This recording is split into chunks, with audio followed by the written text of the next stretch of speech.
Nobody told you this when you started. And I'm telling you this right now at the top of this episode because everything that I'm about to walk you through in the next 15 minutes or so is going to circle back to that one sentence. So hold on to that one sentence, okay? Nobody told you this when you started, that no matter which version of business ownership that you choose, there was going to be some version of you feeling trapped that was going to be waiting on the other side of that decision. Not because you made the wrong choice and not because you aren't smart enough or driven or capable, but because most business models, even the ones that look like freedom from the outside, are built on foundation that requires you to be present to work them. And if you have to be present for the money to move, you don't really own a business. What you own is a job that has a lot of extra steps. And I have lived this multiple times over multiple industries, over multiple decades, even. And today I'm going to walk you through every version of that because somewhere in my stories, I think you're going to recognize your own. I'm Tal. Welcome back to Talks with Tal, where real business minds come to hear the truth nobody told them when they bought into the fantasy.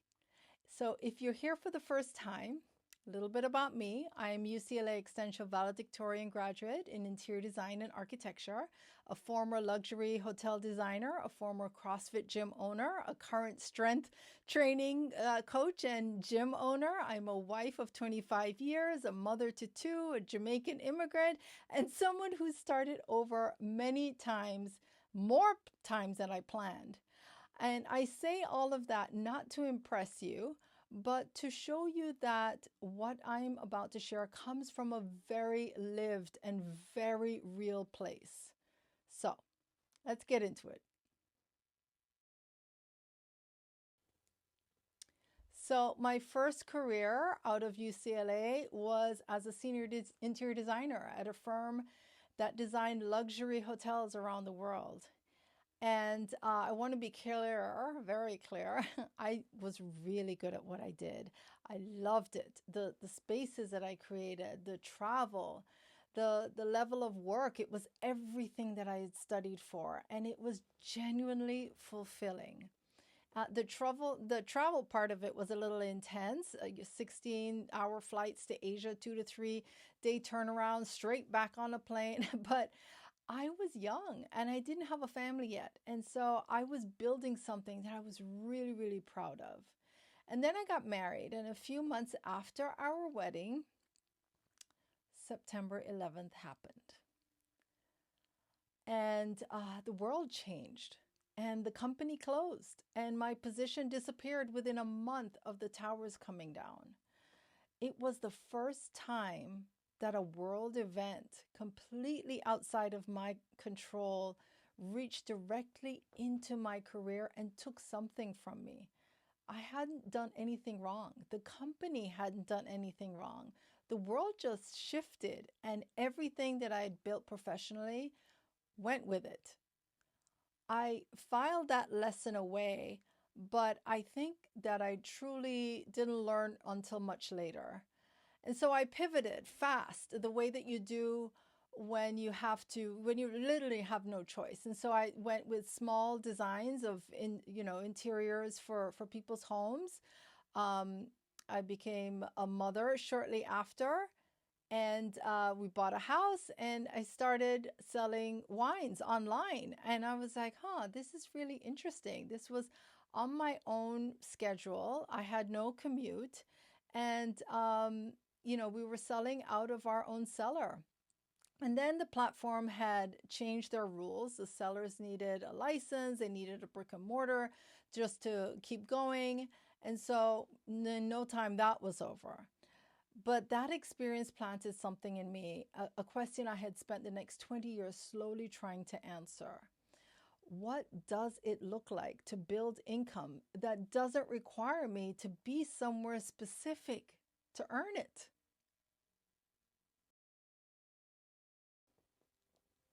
When my kids were 5 and 3, I went back to work in retail for a very large home furnishing company.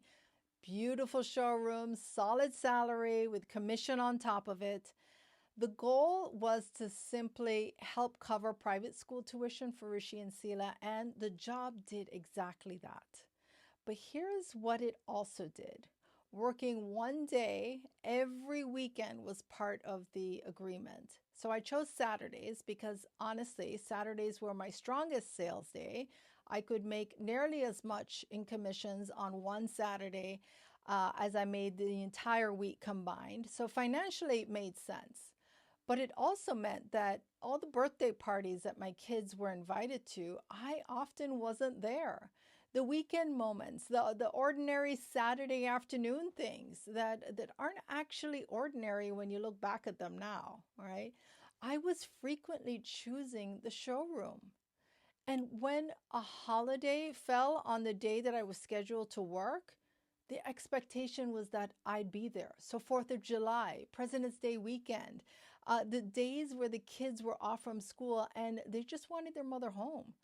I had to use vacation days or sick days to show up for my family. And I want to be absolutely clear, okay? I don't blame the companies for that. I don't. Business is business, and companies have to operate their schedules that way. And their schedules don't bend easily for their employees' personal life. So I understood that. And I understand that even more now. But understanding something doesn't make it cost you less.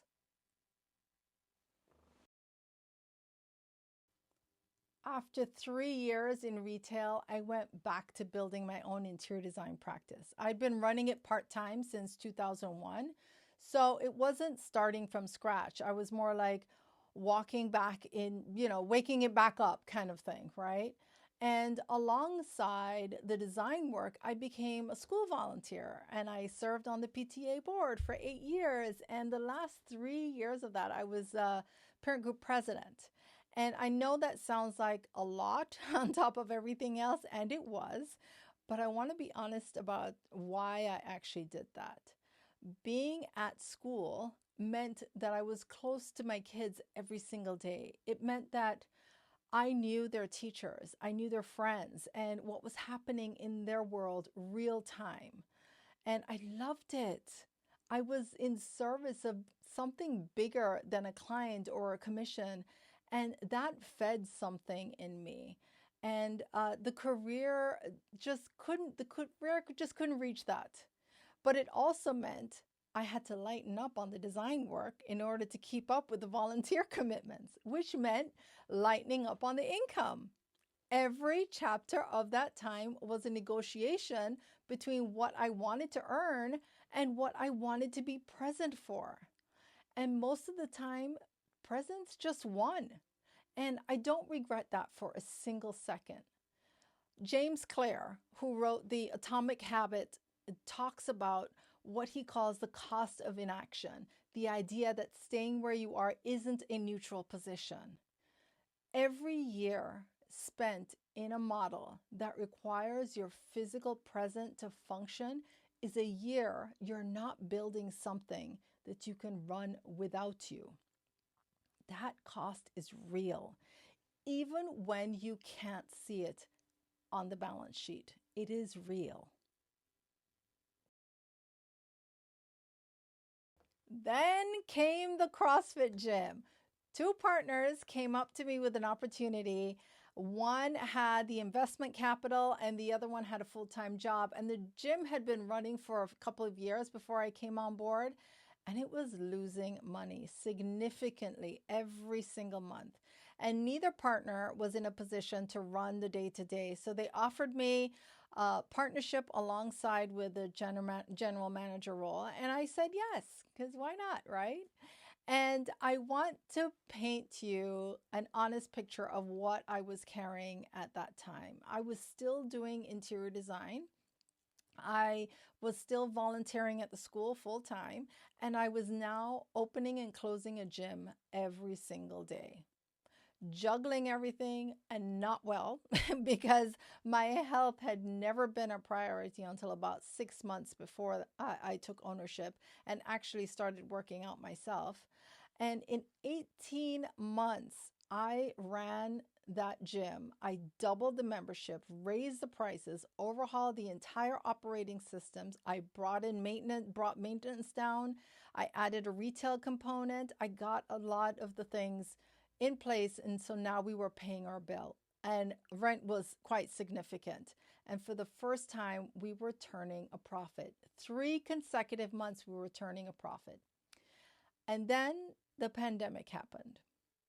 And I want you to just sit right there with that for a second, because that was now the second time in my life that a world event completely outside of my control walked straight into something and it changed everything. September 11th took my corporate career. A global pandemic took my gym. Two different decades, two different circumstances. And the same lesson was sitting right in the middle of both of them. When your income lives entirely inside a structure that you don't fully control, you always one world event away from starting over. I don't say that lightly to scare you or anything. I say that because I had to be honest with myself about what I was still doing wrong, even after everything I had been through. Because after the gym closed, I built Yaad Fitness, an outdoor gym on the side of my house. I invested $55,000 to build it. So there's no rent, there's no payroll, there's no commute. The overheads are low, the margins are great, right? I thought, okay, this time I've actually figured it out. But if I'm not standing in that gym with a client, I'm not making money. The model is mine, and the trap is still the same one that I've been bumping into my entire career. It was just a nicer view, really.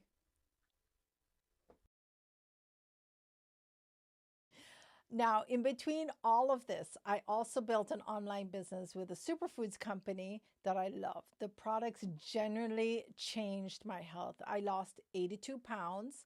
I went from type 2 diabetes diagnosis at 275 pounds to a completely different relationship with my body and food. And I believed in what I was sharing, and I just wanted other people to have the same experience. But here's what I learned, that not all online businesses and online models are created equal. The product was real, my belief in it was real, but the commission structure on the low ticket item means that you have to move extraordinary volume to create income that actually changes your financial life. You can give enormous time and energy to building something online and still find yourself running hard just to stay in place if the model underneath it doesn't have the earning capacity to match the effort that you're putting in. The internet is not magic. The model still has to make mathematical sense. And Robert Kiyosaki has been saying for decades that most people who think that they own a business, they actually own a job. Because if the business stops the moment you step away from it, you haven't built asset. You've built a position.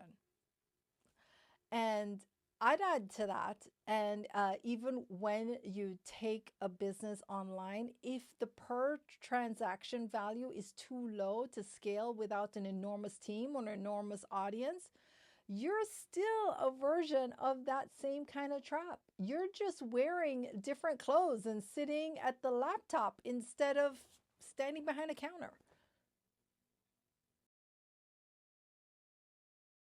So when I started to look seriously at a different model, a model where a transaction could happen anywhere in the world at any time of the day without ever being physically in the room, uh, something in me had to unlearn a belief I'd been carrying for most of my adult life. The belief that if I was working hard, I was earning. And if I wasn't physically present and actively doing something, I was falling behind. That belief is expensive. It has cost me and people like me more than we'll ever be able to fully calculate. I've been following Gary Vaynerchuk, I think that's his last name, yeah, for years. And I listen to his podcast regularly on Spotify. I generally recommend that you do the same. He's amazing. And he talks about the illusion of job security in a way that cuts right through everything. He says that most people are one restructure, one new manager, one bad quarter away from losing their stability that they traded their time to build. And the same is true inside entrepreneurship. The model that you built that requires you to show up every single day is one injury, one illness, one family emergency, one chapter of grief away from stopping completely.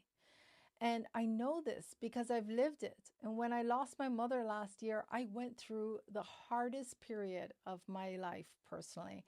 And that part of business that depended entirely on me showing up physically, my gym, it felt every bit of that.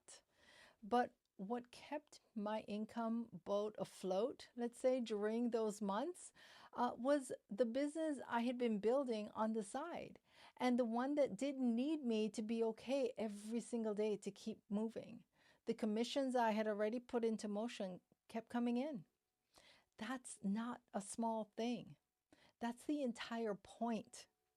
A business that can make a sale while you're traveling, while you're sleeping, while you're being a full-time caretaker for a parent, while you're sitting in your daughter's graduation, that is genuinely a different category of business. And most people who poured themselves into something they loved never knew that category was even available to them. I know a couple named Russell and Amber Alley.